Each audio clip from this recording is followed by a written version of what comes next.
regarding the 2020-2021 proposed budgets. Yeah, somebody started a little early. 2021 budget since January 20.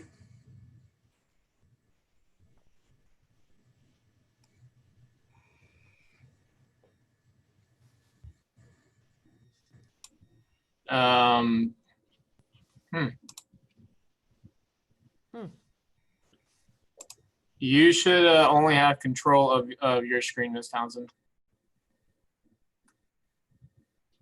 Just automatically start. I have to tell it to start. So Did you tell it to start? no, ma'am. I think if someone has it up at home, maybe, and they're looking at it, would it have started and then we could hear it? I don't know.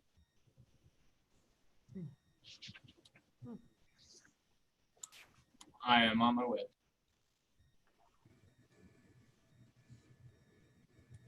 Okay, it is 5:30 on May 10th. I call this meeting of Santa Fe Independent School District order. Let the record show that we have a quorum of board members present.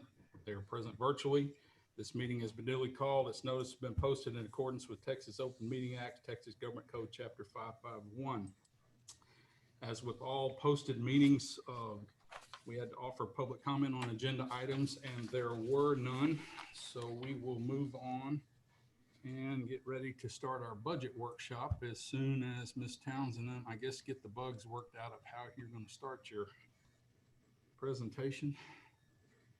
Thank you, Mr. Norman. Yes, it should be up. Everyone can see it. And so I'm going to hit the button. What it'll do is it'll play a pre-recorded message, and then we'll stop after a few slides and ask questions and answer questions. And Patty and Jenny have some slides that they're also going to share, and then we'll move on through the presentation. So we'll get started. Thank you, Ms. Townsend. Good evening. I'm Lee Townsend. Welcome to the June Board Workshop, where we will discuss new details regarding the 2020-2021 proposed budgets. We've been working on the 2020-2021 budget since January 2020.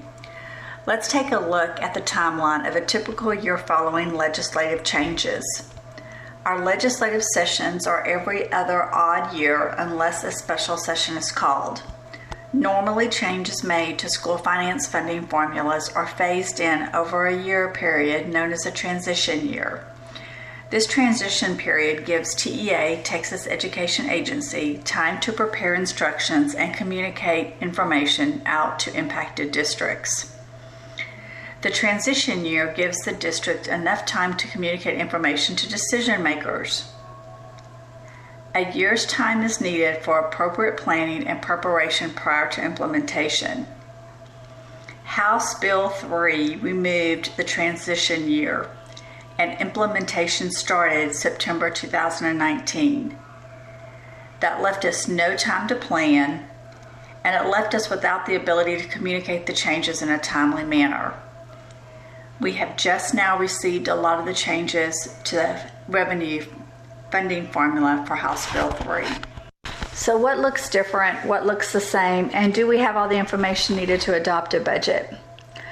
Revenue looks different. For 2021, the available school program calculation changed from 259 to 476, which increased revenue by about $1 million, and various other programs increased, the foundation school program totaling around $200,000. The maintenance and operations tax looks the same as when House Bill 3 was approved. House Bill 3 required school districts to compress or decrease the tax rate with the option to adopt 5 enrichment pennies. For the 2021 school year or the 2020 tax year, the compression rate is 0.9664. 1819 M&O tax rate was $1.04. 1920 M&O tax rate was 0.97 cents. The same indirect costs are used in revenue calculations. INS tax rates look the same at 0.3623.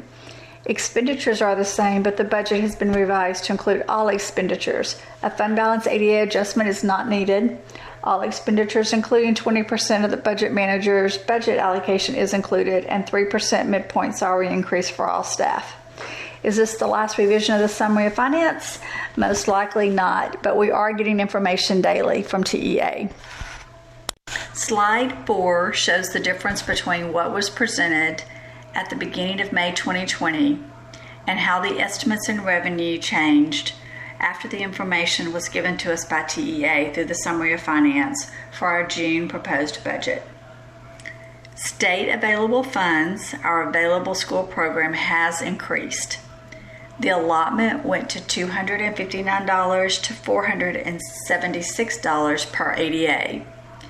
This allotment is generated from prior year's fuel tax, so there is a possibility in future years the allotment will not be as high as $476. The increase in state available funds or available school programs is estimated to be $1 million, but could be higher based on the enrollment of 2021.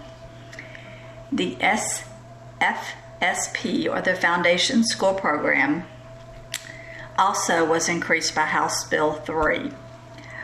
We're not sure exactly how much the increase will be, but the estimates are roughly about $200,000. Not all of the increases have been included, but we do feel for the most part it has been increased some.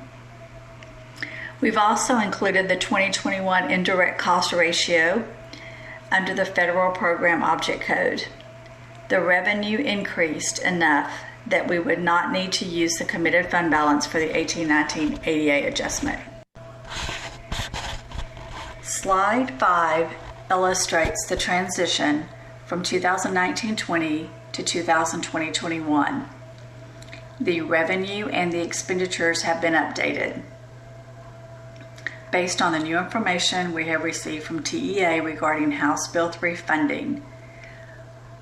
All of the necessary expenditures are included in the budget. There is a 3% midpoint salary increase, the property insurance increases, as well as the indirect cost.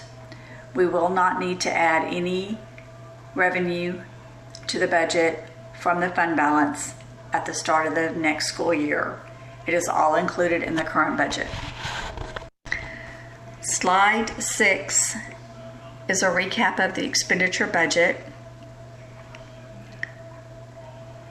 The bottom graphic shows the expenditures for the personnel cost. Those have not changed. The top graphic, the budget manager summary, has changed.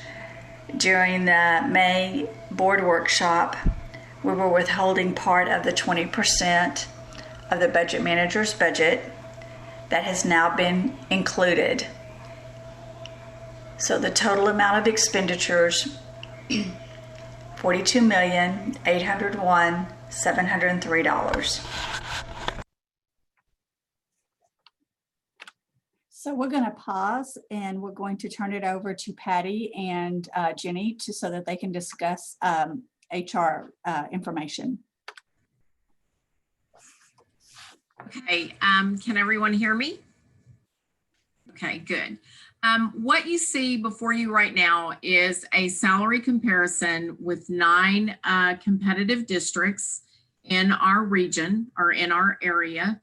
This data was collected through TASB, which is Taxation of School Boards, under HR Services.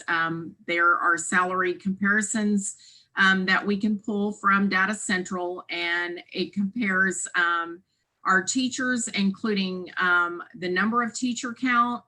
It also is a comparison of enrollment. And as you see, some of these districts, of course, are larger than we are.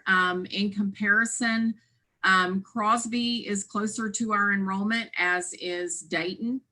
However, most of the employees who exit our district for another district go into some of our neighboring districts, such as Creek, Dickinson, Friendswood, Galveston, Pearland, and Texas City. As you can see, I highlighted Santa Fe, and according to our teacher salary schedule currently, these are our salaries for the 5-year increments that we pull from TASB salary comparisons. in comparison with other neighboring districts. Also, if you notice, our maximum number of years credit, even though our salary schedule goes to 25 years at approximately $64,003, we have someone on our teacher pay scale that is at 35 years. So we continue to give those increments, although they are what we would consider off the pay grade chart. And our highest actual salary is $71,828, and our average salary for Santa Fe is $57,161. If you look in comparison to the other highest actual salaries, if you look right above us, Pearland, their maximum years credit is 20, and their highest salary is $71,661. So we're looking at almost like a 15-year difference. However, they're still, their highest salary, 71. And so I guess at this point, what I would like to also share with you is our district salary rankings. And if you look at the bottom, the chart that I created there shows our enrollment, our teacher count, but it also shows where we fall in line with these other 9 districts. In the 0-year salary, our 0-year salary is $54,000, and we are ranked 7 out of the 9. In our 5-year salary, we are $55,131 and ranked 7th. 10-year is 7th as well. When we get into the 15th year, we rank 6th, and 20-year, we rank 6th. And highest salary on the schedule, once again, we rank 7th out of the 9 of these competitive districts. So giving this information and what's being presented before you, it is our administrative recommendation that you consider a 3% midpoint increase for all employees throughout the district, in hopes that we can potentially close the gap that we are currently experiencing with other competitive districts.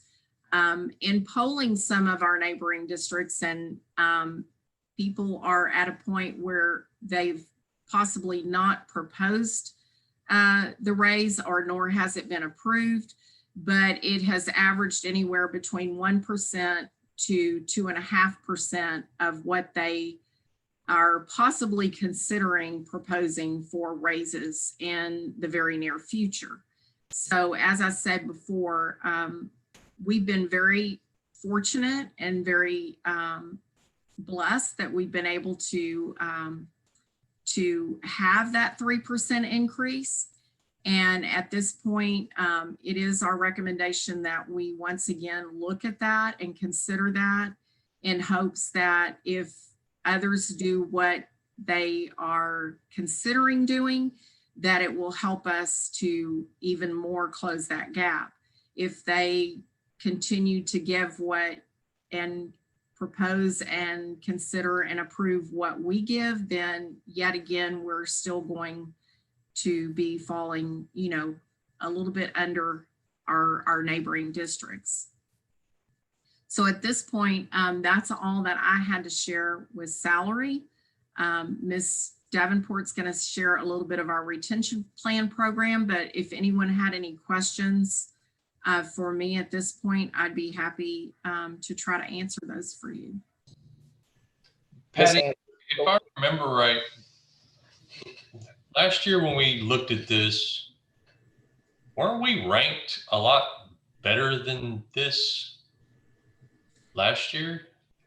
Well, we were more competitive, I would say, but Mr. Grassmuck, since last year, we did pass the 3%, and actually it ended up being 3% of midpoint. But when you got to the 5-year and older, it in 5-year or more experience, it went to 4%. Mm-hmm. Many of our neighboring districts passed higher percentages than we did, and so that once again has put us a little behind. Yeah, and that's what I assumed happened. I mean, I remember looking at this last year and we were much more competitive and we chose to go with the 3 and, like you said, and the additional 1% also. But obviously they leapfrogged us again. Yes, sir. In some cases, and I don't have those figures before me, but in some cases, many of them went to 5% and even higher. So that's where we kind of lost our standing again, our competitive edge again. So, Yeah, we need to close this gap. and I'll piggyback on James on this. So when you keep on saying that you polled the neighboring districts and they're giving an X%, they're also giving an X% on midpoint versus their teacher's current salary. Is that a true statement? Yes, sir. Mr. Davenport, when I say a 1 to 2.5% increase, it's on midpoint. Many of our neighboring districts have the same salary schedule that we do. And so they are proposing that on midpoint. That is correct. Across the board.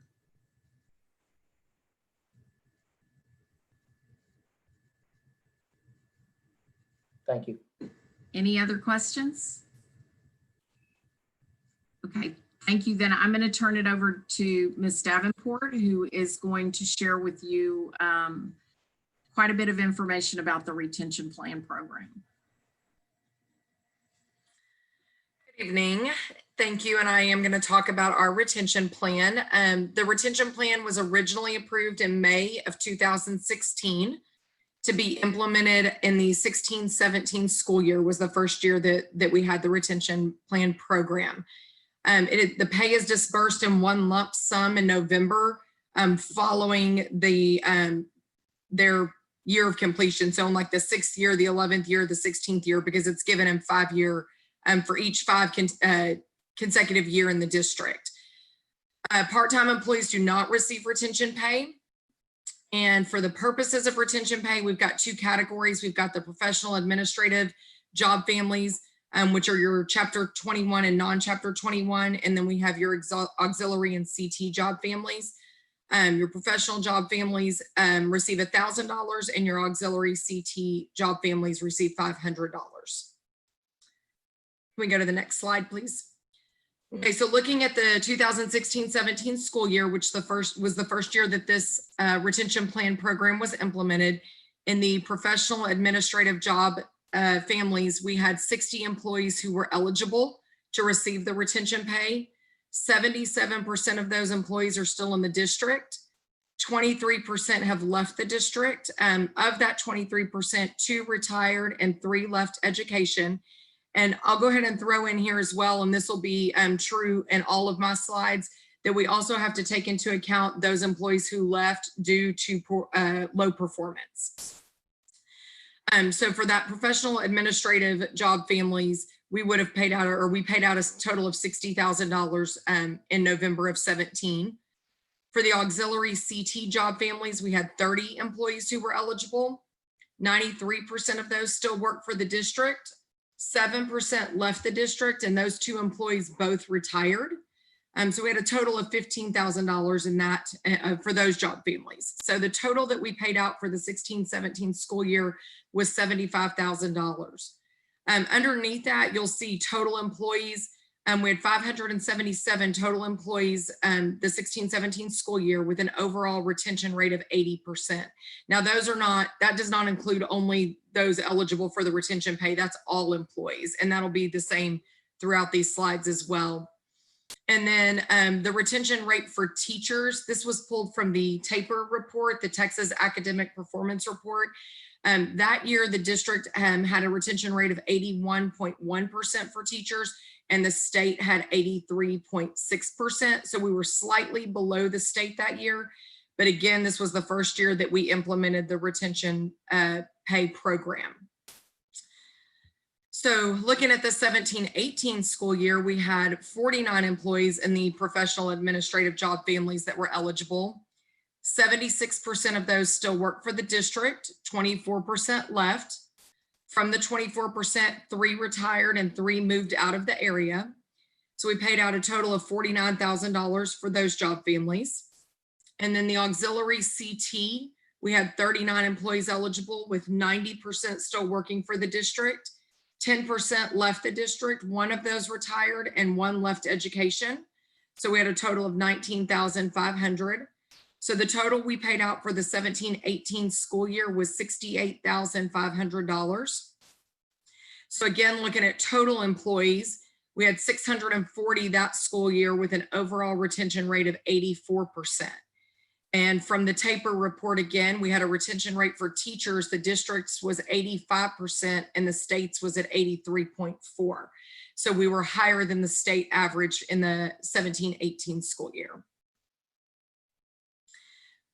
For the 2018-19 school year, we had 61 employees eligible in the professional administrative job families.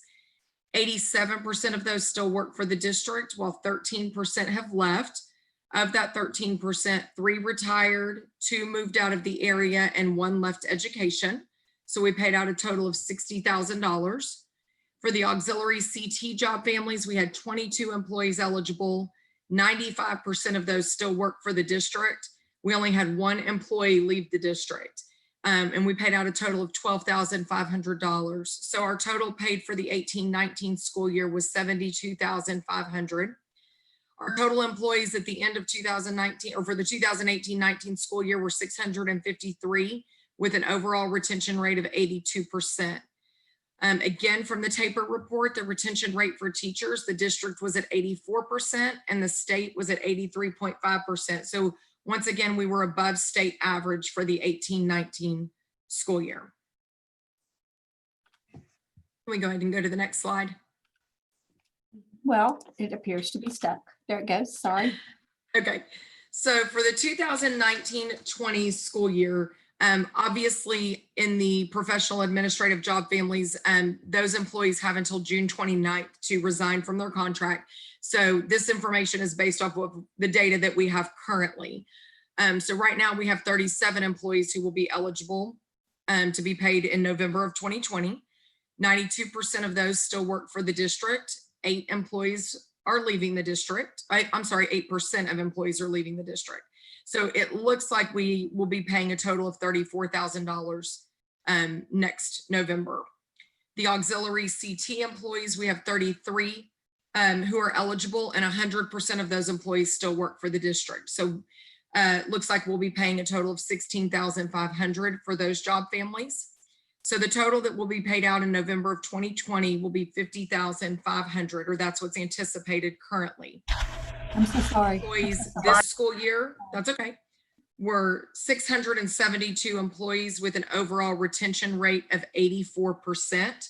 And that was really the end of my slides. So just to wrap up what I've been talking about with the retention pay is that in researching using the TASB resources, or TASB HR resources, there's research that shows that when a teacher leaves a district, the cost of recruiting, hiring, and training a replacement teacher are substantial to the district.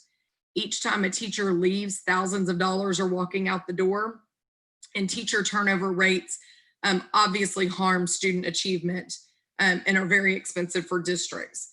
So we really feel like the retention pay program is working. We especially feel like it's working for those auxiliary CT employees who tend to have a little bit of a higher turnover rate, and who in comparison are not paid, comparable to the professional administrative job families. And that's all I have, unless you guys have any questions. Do we know of any other neighboring districts that have the same program that Santa Fe has for the retention program? Ms. Hansard, do you know? I do not know. I know when we started it in 2016-17, we meet with a group of Region 4 HR specialists and coordinators. And at that time, there were many of them that had retention plans. Many of them had retention plans that paid like every year, but not as large as some. And in listening to them share their thoughts were, there were several that adopted the retention plan that we did for that year and felt that people felt a little more valued if it were a higher amount of money versus, $100 a year or something like that. So that is why we elected to go with a retention plan that we hope that people would, I'm not saying they definitely stay for 5 years to look toward $1,000 or $500, but when you go out and talk to employees and, in the past, Mr. Davenport, we've been able to do what we call stay interviews and go talk to employees on every campus and ask them, what is it that makes you stay and what is it that, makes you want to leave. And sometimes pay is one of those considerations, but just, building a culture of being valued and morale is very important to them. And of course, this year we didn't get to do that with COVID. But last year, going out and visiting and doing those stay interviews, one of the questions asked was about the retention and the way that it worked and knowing that it was in 5-year increments and things like that. And some of their responses were that, at least we did provide some type of benefit or something for them to look forward to. And so, as I said before, I'm not saying that is what basically keeps them here. But our hope is that we will continue to build that culture of high, making our employees feel valued and listening to them, that they have a voice in decision making and what they're doing on their campuses and so forth. So, but as far as answering your initial question, I do not have that. I can certainly reach out and ask, but I do not have that at this time. No, I was just curious if you knew it off the top of your head, but I'm also curious, you're mentioning the stay interviews, but in the exit interviews, because obviously the professional and admin side of job families is where it, to me and the naked eye and everything else, we have if you average since we started this 4 years ago, we're averaging plus 10% altogether that the professional admin side still leaves. So to me, from the exit interview side of it, it seems like there's more to it why people leave.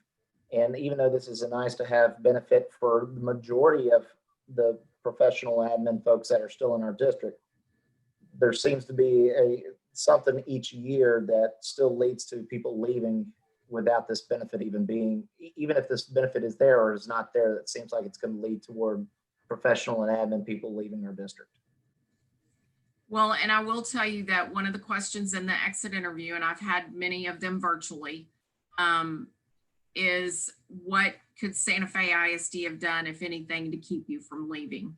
And generally, sometimes it's not anything because it's family circumstances or they're moving away but most of the responses, if any, is not because they don't want to stay, because they feel like the Santa Fe has that family atmosphere. They feel like they've been welcomed. They feel valued. But oftentimes it's sometimes the difference in pay that they can get if they go to a very similar job in another district. Right. And that's the thing I'm looking for, because a couple slides ago when we were having the 9 different districts, surrounding districts out there, if somebody's been with the district 20 years, 25 years, I mean, we just had somebody leave in our district that had a lot of tenure with us to go to a neighboring district. I cannot see somebody really leaving for $200 to $300 a month in those types of job categories with 20+ years of service. But I appreciate everything that you've answered all my questions. Okay, thanks.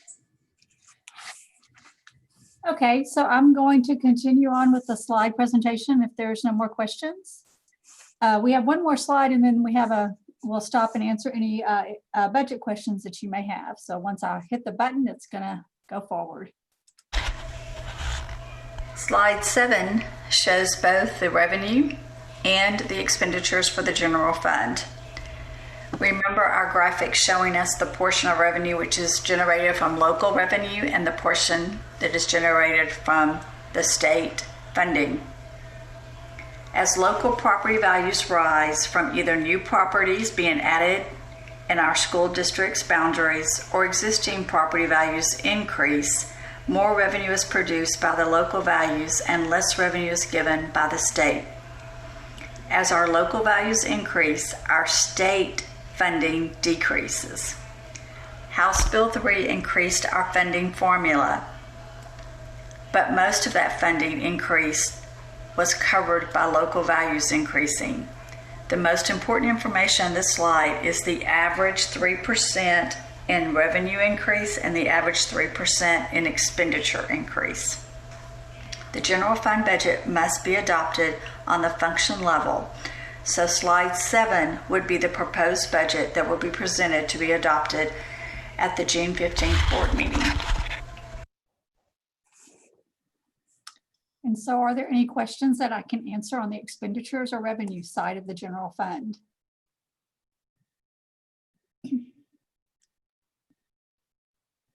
Okay, well, we'll continue on and we'll look at the other budgets that also need to be adopted. Oh, I'm sorry, this is still general fund. So slide number 9, we adopt the budget on the function level, but we also look at the object level. So we look at each individual function, that's the purpose that the expenditure is performing. And then we look at, is it 6,100 where it's payroll? Is it 6,200 where it's contracted service? Is it 6,300 where it's general supplies? Is it 6,400 where it's miscellaneous operating? Or is it 6,600 where it's capital projects?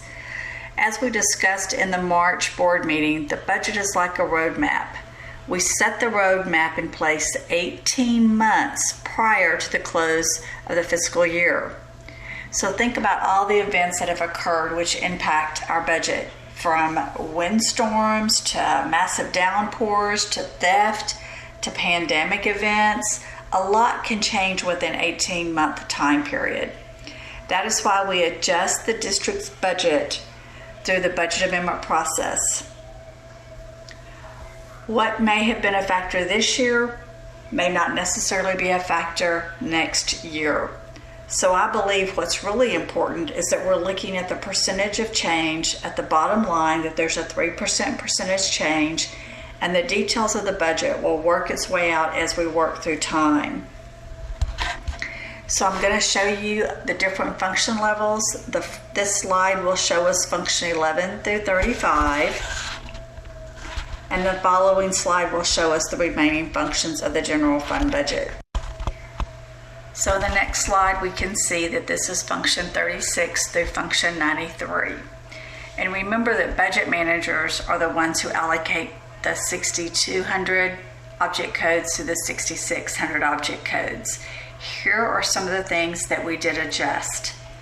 Personnel moved from function 21 to 23. Function 36 deals with all sports, fine arts, and all things related to extracurricular activities. The increase in contracted services directly relates to the fees charged by the associations for the referees and the umpires. We've had several increases over the past years, but we have not implemented any in the budget. We've actually made some changes to correct that so that we are covering all of the fees and all the increases for the referees and umpires. We also have in the contracted services the reconditioning of football helmets. In the supplies, we are also replacing 68 junior high helmets because they're at the end of their life and cannot be reconditioned. So these costs are included in this budget. Slide 11 shows the new estimates for the general fund balance. Notice on the 2020-2021 estimates, the $42,419,202 plus the indirect federal cost revenue equals $42,801,702 expenditures and revenue. And so if there are any questions on the impact of the fund balance or the way that the budget is presented? In function 31 on slide number 9, contracted services had 133% increase. Do you mind going back to that slide for me, please? So that has to do with our counseling services. Correct. So I can certainly look that up and get that to you. That would have come in through our budget managers, but I can find that out and send that to you. Okay, thank you.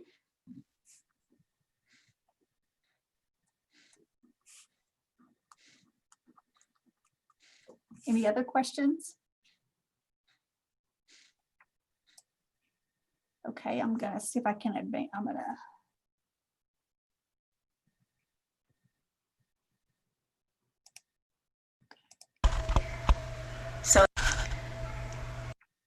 Okay, so I'm gonna continue on, if that's okay with everyone. So let's take a look at the Truth in Taxation notice that was published in the paper. Last year's tax rate for M&O was 0.97 cents. That was a decrease from the 2018 rate of $1.04. Notice the effective rate or rate to maintain same level of M&O services is 0.9834. The proposed tax rate of 0.9664 is under the effective or rate to maintain, and it decreased from 2019. Included in the proposed 0.9664 M&O tax rate is 5 enrichment pennies, which generate an estimated $400,000 per penny for additional local funds. In the event a school district does not adopt the 5 additional pennies, the district will forfeit the funding because the state will not offset the forfeited revenue. The debt service proposed rate is 0.3623, and the effective rate or rate to maintain same level of services is 0.42408. We are not proposing an increase in the debt service rate, but we're using the debt service fund balance to stabilize the tax rate. The GCAD, which is the Galveston Central Appraisal District, appraises Santa Fe ISD's property and issues the certified property values to Santa Fe ISD. Santa Fe ISD tax assessor assesses the taxes onto the property once a tax rate is adopted. The average property owner's property values were increased by the GCAD appraisals. Assessing a decreased tax rate on increasing property values will result in an average taxpayer increase in taxes paid. 65 and over and disabled will not see a tax increase since their payments are frozen at age 65 or at the time of disability. GCAD is appealing the property values for all school districts in Galveston County because of the Comptroller's Office labeled the 2019 property values as invalid. Santa Fe ISD property values were invalid at 94% and needed to be within 95% of the state's values. GCAD filed an appeal on behalf of Santa Fe ISD and the appeal was denied. GCAD is requesting an informal hearing to convince the Comptroller's Office the values are valid. If we do not receive valid values for 2019, we will have a mandatory property value study in 2020, which we will have to pass, or the State Comptroller's Office will assign values and reduce state funding.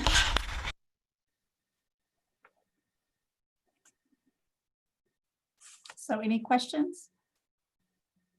It was a little disappointing to hear that the appeal was denied. So we have more to come on that. Do we know how many other neighboring districts had their appeals denied as well? So they went through the attorneys that represent school districts, and I don't believe that the GCAD had that information. But Okay. since we went through the county appraisal district, he knew ours. And I think we were the only ones that he represented, which was Okay. disappointing. Okay, so we will move on. This slide shows us the revenue and expenditures for the nutrition services program. With the installation of the new serving line at the high school, expenditures will be reviewed regularly. Revenue will increase from the federal programs due to the high school returning to the TDA program. This slide is an update of the Nutrition Services Fund Balance. It does reflect the use of the fund balance to purchase the high school serving line. This slide is the revenue and expenditures for the debt service or interest and sinking fund.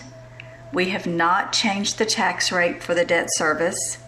The truth and taxation models show we should charge 38 cents as effective debt service tax rate, but we have committed to stabilizing the debt service payment with the debt service fund balance, so no tax rate would change or increase for the construction of Barnett.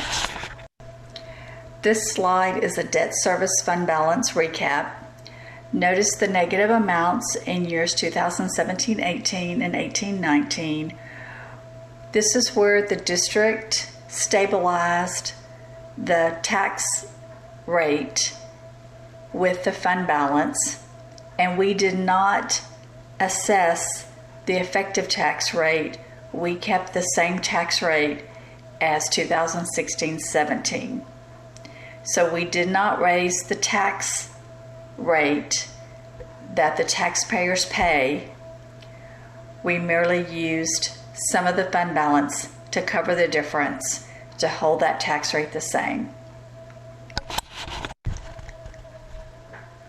We have a few pending items. The Transportation Department applied for the HDAC grant to purchase buses. The grant allows the district to purchase 19 buses. We have purchased 9 of the buses already. This grant provides 60% of the funding for new buses, and the district provides 40% of the cost of the new buses as long as the old buses are destroyed. This is a bus replacement program. The estimated cost of 10 buses at $110,000 at 40% equals $440,000 as a rough estimate. In order to receive the buses during the grant timeframe, we need to order the buses no later than December 2020. Technology refresh is needed for teachers, staff, and student devices. The Curriculum and Instruction Department, in conjunction with the Technology Department, are working collaboratively to create a plan for technology refresh. Estimates for the next technology refresh will range between $600,000 to $1.2 million. 2016 bond settle up and baseball softball settle up estimates to be around $1 million. So this is a good time to reflect on the financial health and stability of the district. What factors should we consider when determining if we are financially healthy? Our audits are good. We have no compliance issues. Our first rating is superior. Are there other things that we should consider? This is an internal representation of all the many things that we have asked for and brought to the attention of the Board of Trustees of things that were needed across the district through the capital project process. Some of them were at the high school, some of them were at the junior high. All different campuses are represented in this list. Technology is represented, and these are things that were approved above and beyond the typical budget that were accomplished throughout the different years. So since 2015, approximately $6 million was spent on additional needs, taking care of what needed to be fixed or purchased, on top of the increase in the fund balance. So since 2009, the Board of Trustees has not increased the maintenance and operation tax rate above $1.04. In 2019, we compressed the M&O tax rate to 97 cents. In 2020, we compressed the tax rate to 0.9664. Since 2015, the Board of Trustees has decreased debt service tax rate and used the fund balance to stabilize the debt service payment, so the debt service tax rate was not increased. 2015, the Board of Trustees has approved 3% raises on the midpoint for all staff. Since 2015, the general fund balance has increased. Since 2015, the Board of Trustees has approved approximately $6 million paid out of general fund for buses, staff and student technology, and facility improvements across the district. Since 2015, the district has constructed a new elementary school without increasing the debt service tax rate. Using the funds from the 2016 bond wisely, many additional projects were completed with interest earnings and savings from construction. In 2018, the high school was renovated after May 18th, prior to August 2018, when students returned to classes for the new school year. Since 2015, the district has endured a massive hurricane, a tragedy, and a pandemic. And based on the information that you're seeing and the results of the fund balance, the results of the financial statements, the district is financially healthy.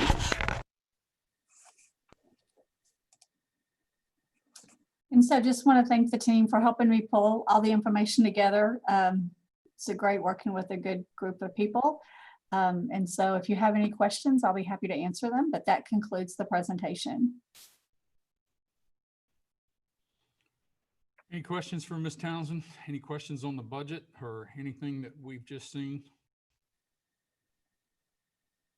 Thank you very much, ma'am. I know that was a lot of work, and I know there's things changing daily as more information comes about, and I know that your team and others are still out researching grants and other funds that may be available to help us. But overall, I think that's an excellent report, and it's an excellent job. And my hat's off to your team, especially for some of the work that goes on behind the scenes that no one ever sees, working with the bond attorneys and those type folks to move money at the right time and do what's best in sound business practices for the district to try to help the district save as much money as possible. So my hat's off to you for that job and a lot of those things that the average person will never see.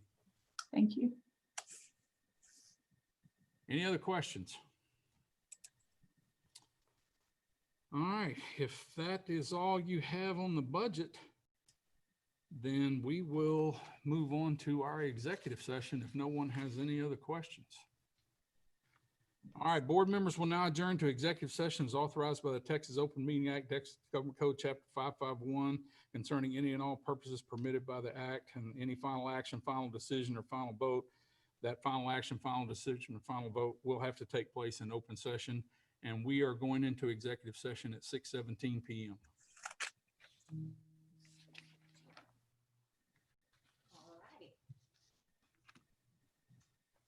I think she just texted Ellen, so. Okay. I kind of told her.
I think.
Okay, did we get everybody back?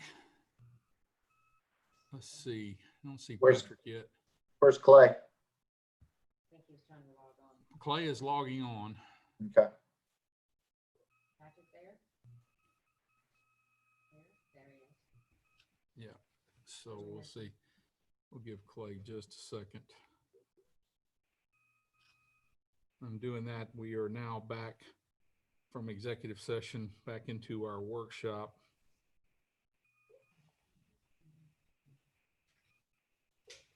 Clay, did you make it? I don't see a picture of you yet. Here, let me go check on him. This is Jonathan, by the way. Okay. He's in my conference room, Jonathan. I think Are we able to approve those in workshop? no, Approve. not in a workshop, but we have them on the agenda. We have personnel on the agenda. Yeah, well, we have an agenda that includes a workshop, and then we can do action items out of a workshop. They were on the agenda though. Okay. Yes, they're on Okay. the agenda. All right. That was really my question. Were they on the agenda? That's a good Yes. question. And we definitely posted action from executive session. And Yes.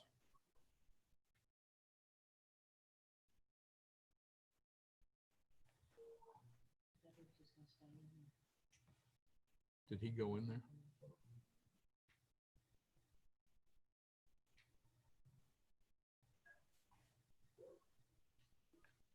We'll give Clay just another second, see if they can get him hooked up.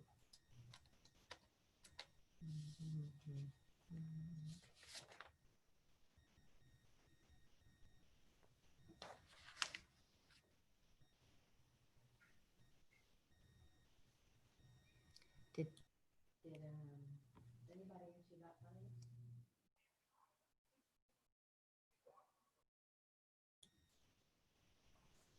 Where are you gonna be? Here. If you're gonna be here, I may come up. I'm gonna be here. So I think Mr. Grassmuck, you're gonna try to join us for You are- finance you are tomorrow? not muted. Yes, I'm going to make every attempt to. Excellent. And anybody else? Because I think Mr. Logan is not available. Rusty will be here. Is anybody else open and available? Nada? What time is it? 11? 11 o'clock. If I'm available, Dr. Wall, I'll text you and see if anybody's right. got that spot yet. Yeah, she can send you the call-in info for it. Julie can do that. Okay, Clay, did you make it yet? He is almost in. He's 1 minute away. Almost. Okay.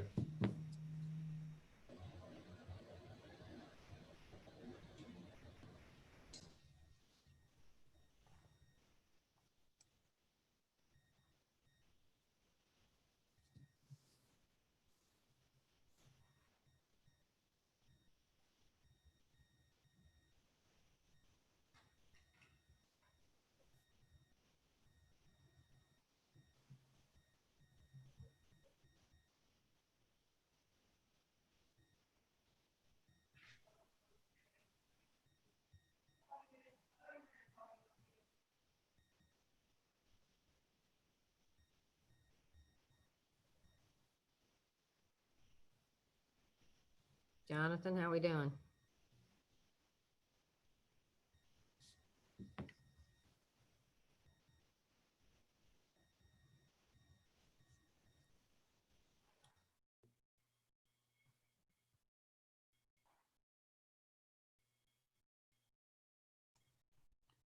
Any luck, Jonathan?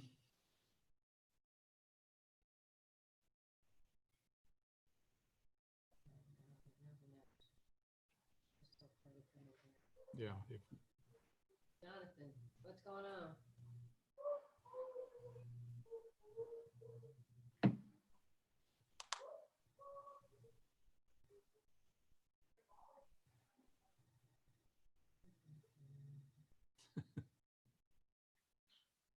Jonathan, can you hear us? Yes, sir. Clay is joining right now. Oh, thank you. Thank you all for your patience. Okay. Do we have any action from our executive session?